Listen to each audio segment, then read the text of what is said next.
Hey, Bold Like a Leopard family, this is one of three parts to a 2.5 hour interview that I had with JONIVERSITY earlier in February. So please like, share, and subscribe. Also subscribe to me on BitChute and on Minds.com, as well as Subscribe Star if you want to donate. All those are at Chef Leopard, and you can find me on Gab at Starscream85.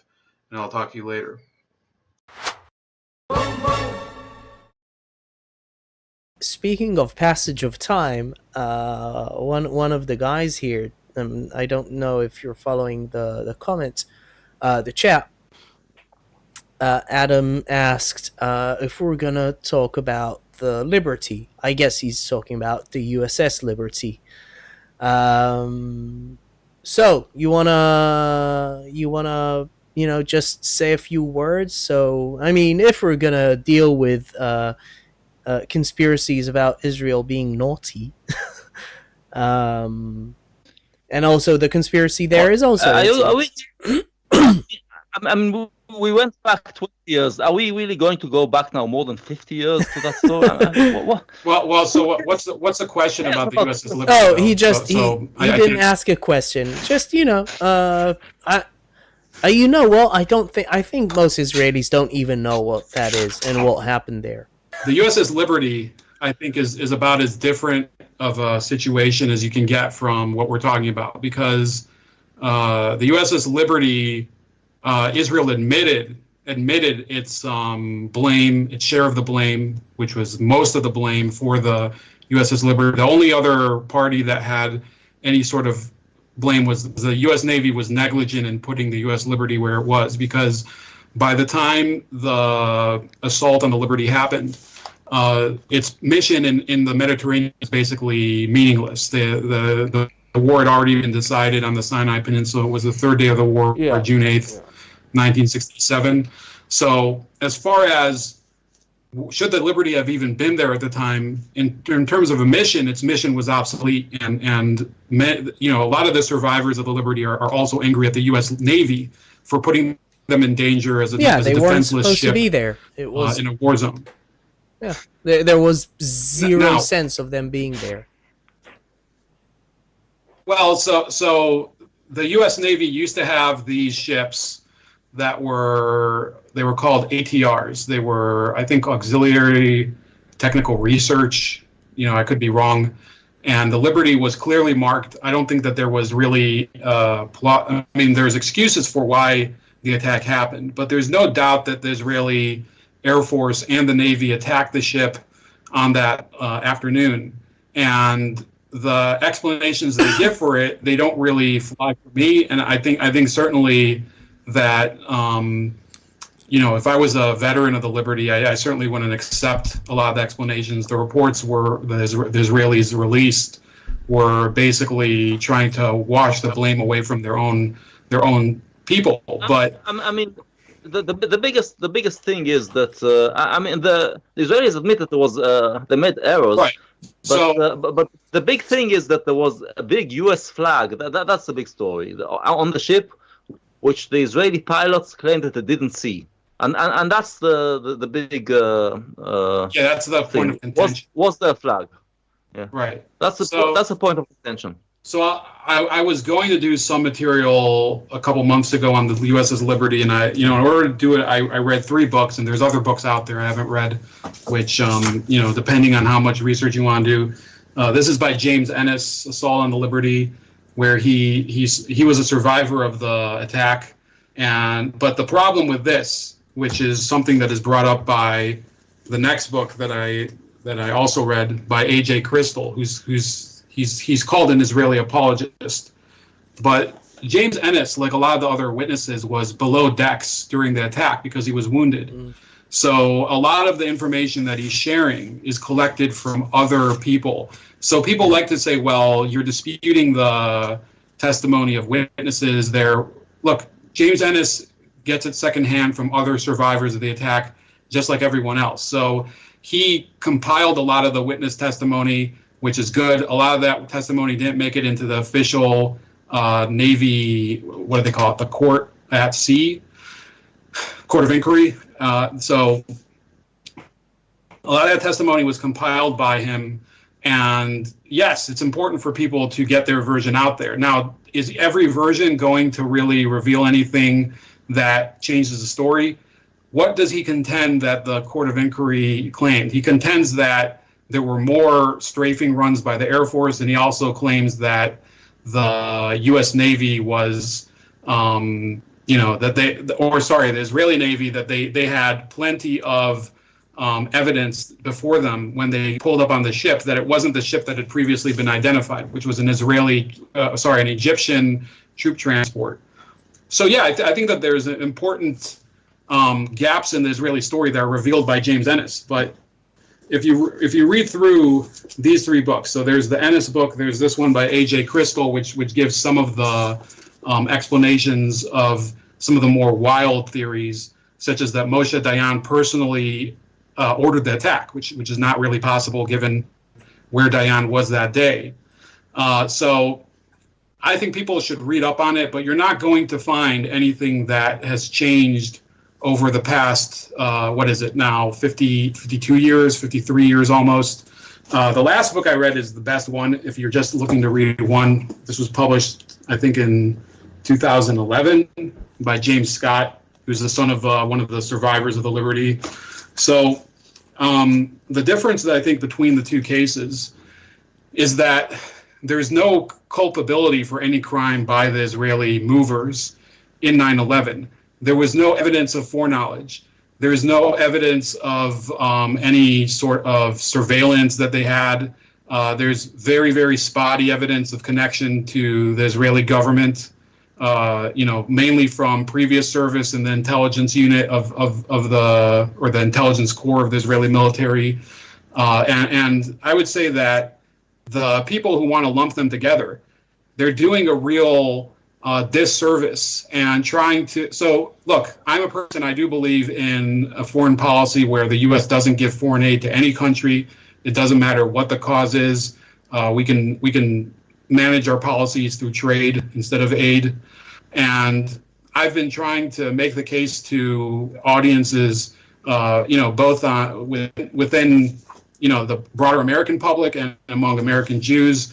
And I guess now I'd be trying to make it to you guys who are over there in Israel and, the rest of the world, that this dependence on American aid, even if it's just perceived dependence, does not really, it's not a sustainable policy. That position is harder to argue when you have clowns running around talking about the USS Liberty, which happened prior to most of the U.S. connection to Israel in terms of military aid. In fact, in 1967, Israeli military they weren't equipment, exactly on our France. side. In 67, the U.S. wasn't exactly on Israel's side. People forget. People, for some reason, first of all, people mistake the fact that the U.S. population, for the most part, the populace within the United States, was very pro-Israel, even before Israel was a thing. And obviously this goes back to Protestants and evangelists and the place of Israel and the return of the Jews to the land of Israel, as it stands in Christian theology, specifically the Protestant one, and even more so dispensationalists and all those various streams within Christianity. But if you go, go on. So let me jump in there. So like I said, so if you want to read one book that gives like a lot of the better context, and this isn't a book that's sympathetic to Israel, but it's not also demonizing anyone in particular. It criticizes both the Navy, the Israeli government, the Johnson administration, the Naval High Command, I think that they're called the Chief of Staff of the Navy, and the Naval Staff. So James Scott goes through the conflict that President Johnson had because he wanted Israel to leverage American public support for the Israeli side in the war in order to generate a little more support for the Vietnam War among the American public, according to him. And there were debates between him and his staff members about how this could be used in order to improve public opinion about Vietnam. So President Johnson actually took a lot of, I guess, he covered up a lot of it simply because he didn't want this to become a different foreign policy problem for him after the Liberty happened.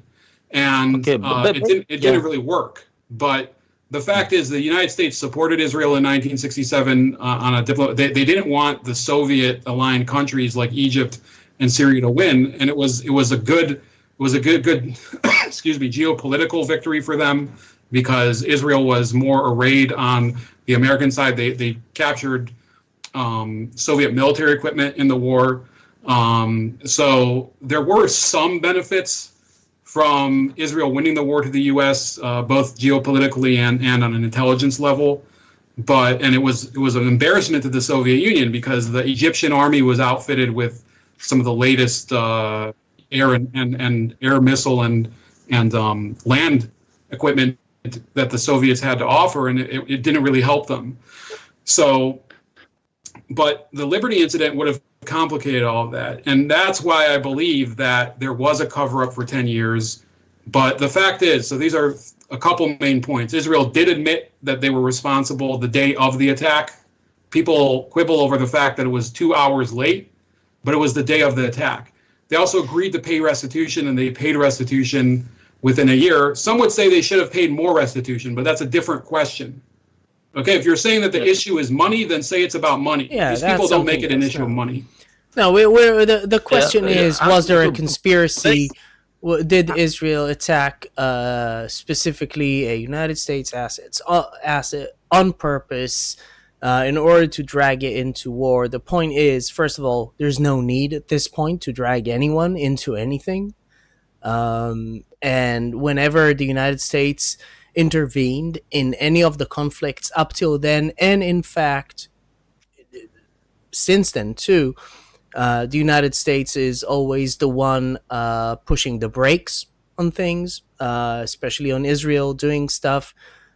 So the last thing Israel would want, especially the stuff that was going on, and there's a very good book about the 6-Day War, and it's actually not about the 6-Day War, but there's a book called The Accidental Empire, and just the beginning of it is about the 6-Day War.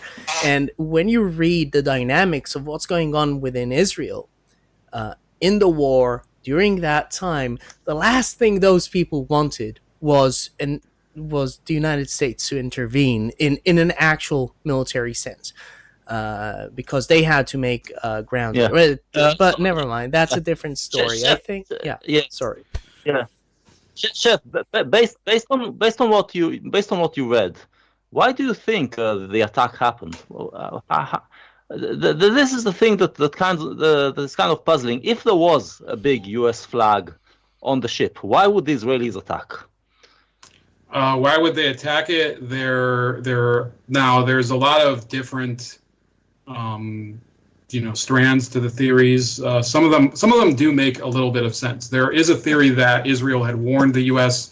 not to bring any ships into their, into the vicinity of their waters. It wasn't in Israeli waters, but it was it was pretty close to the coast of Egypt, and the Americans the Americans ignored it, and therefore there is a theory that the Air Force and Navy in Israel decided to make an example of it in order to say, well, we warned you and you didn't listen. Another theory, which is not plausible, is that they were trying to, now remember, on the 8th, a lot of Israeli forces were moving across Israel back towards the northern border with Syria in order to take the Golan Heights. The theory is that they were trying to cover up the Golan invasion, but the fact is that Israel had already informed the Americans, and I think they even released to the press a couple announcements that they were going to transfer the focus to the Golan to the northern front. So, but that's dumb. That's dumb anyway. I mean, what does a ship in the Mediterranean have to do with the theory is because a lot of the people who are USS Liberty boosters. That's what I would call them. They actually deny that it was a spy ship. The serious people who are into this topic all acknowledge it was a spy ship. It's been acknowledged as a spy ship. There were several other ones of the same class that were. One of them was captured in North Korea a year later, the Pueblo, which some people blame on Israel by saying, well, because they got away with attacking the Liberty, the North Koreans thought that they could get away with the Pueblo, and they did. But this was a surveillance ship. It had what they had was this equipment that they could. It was UHF radio detection equipment. So if they had line of sight with whatever action was going on, so they could see into what was happening in El Arish, they could listen to any communications over there. So the logic was that perhaps the Israelis didn't know the full surveillance capabilities of the ship.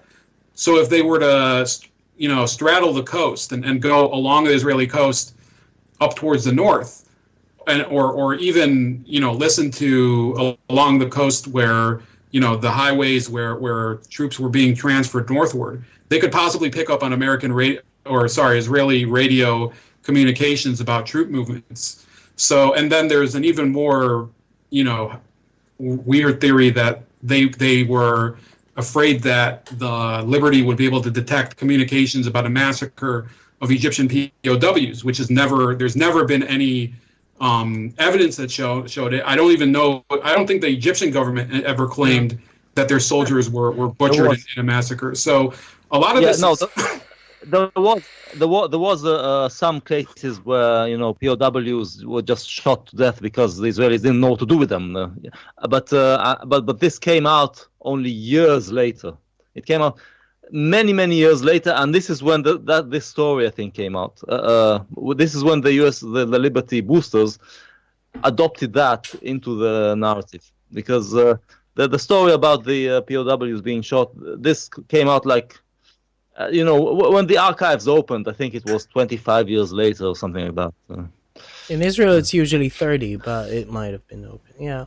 Well, it's an interesting case. When I listened to it first, when I was in the army, we were still in Lebanon, and anyone who remembers that time, anyone who knows anything about ongoing combat, the amount of times that you shoot at the wrong people, whether they're your own or civilians or whatever, it happens all the fucking time. The fog of war is indeed quite thick. You don't know if someone says, "Listen, this ship is a hostile. Go after it. Go get it." If it has a flag, it doesn't have a flag, you don't give a fuck. Like, do you know what flag it is? Is there? Maybe today they have positive electronic markers, and you can say for sure, by this e-signature, this is the ship that it says it is.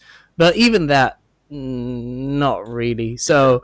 A flag alone doesn't mean anything, and by the time. So let me bring up something that. In the 6 days.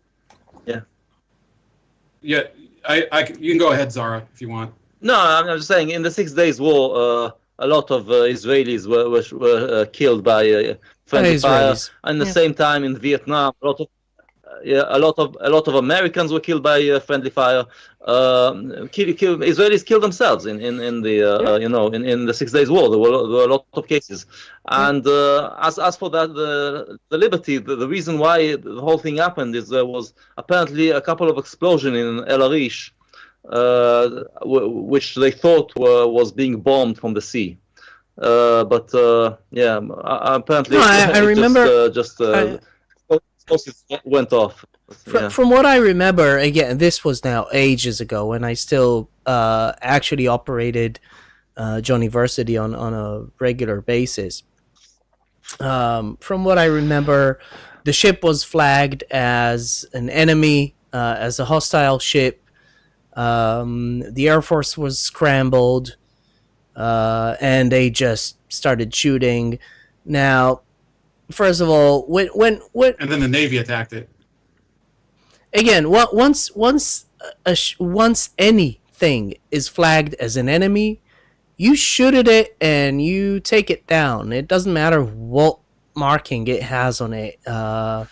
It might as well has had an Israeli flag. Most probable it wouldn't have mattered. Wouldn't have mattered anyway. So that there's the issue that many people like they can't explain is if they attacked the ship and they wanted to cover something up, why didn't they sink it entirely? Why did they let it survive and limp back to Malta?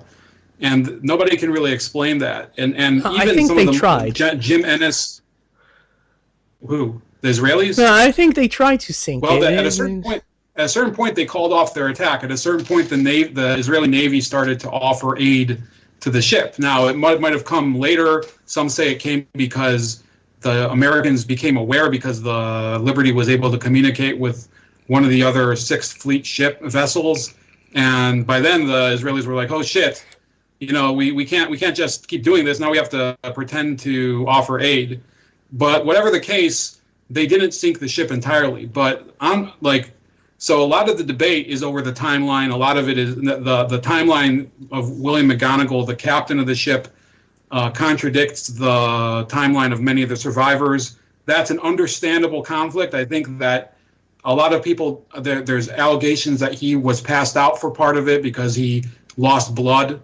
So I don't know if we can find an objective account of what happened on the Liberty, whether it's from William McGonigal, who's now dead. He died in, I think, the 2000s, or any of his crew members. And a lot of his crew members who are giving testimony, they were below decks, like I said. They couldn't see what was happening outside, so they heard it from other people that were above decks, that they were on the deck or whatever. I wasn't in the Navy, so forgive me if I'm getting... people are going to fact check me. Oh, you said starboard when it was really port. But look, the fact is that there were a lot of people who have accounts of what happened that weren't able to see what was happening because they were wounded, because they were on duty in the engine room. Those aren't good vantage points for what happened. There are photographs that indicate what happened, but they don't document the number of strafing runs by the Air Force. But if you're looking at my screen right now, I think you guys can still see it. Yeah. This is something, AJ Crystal brought this up, and I was a little stunned because the USS Stark was attacked in 1987 in international waters by a Dassault plane, Dassault, whatever you call it, and they were hit by two Exocet missiles, which were, if you don't know, Exocets are I think they're air-to-sea missiles that produced here by the United States. But the difference is that it wasn't Israel that fired the missiles, it was the Iraqi Air Force in 1987. And if you go onto Amazon, I want you guys at home, those of you that are watching, to do a search on Amazon and look for books on the USS Stark attack. And tell me how many you find and compare that to how many are written about the Liberty. Yeah. So this is something that I never heard about this attack. And it killed actually more sailors than the Liberty attack. First of all, because the weaponry was more modern.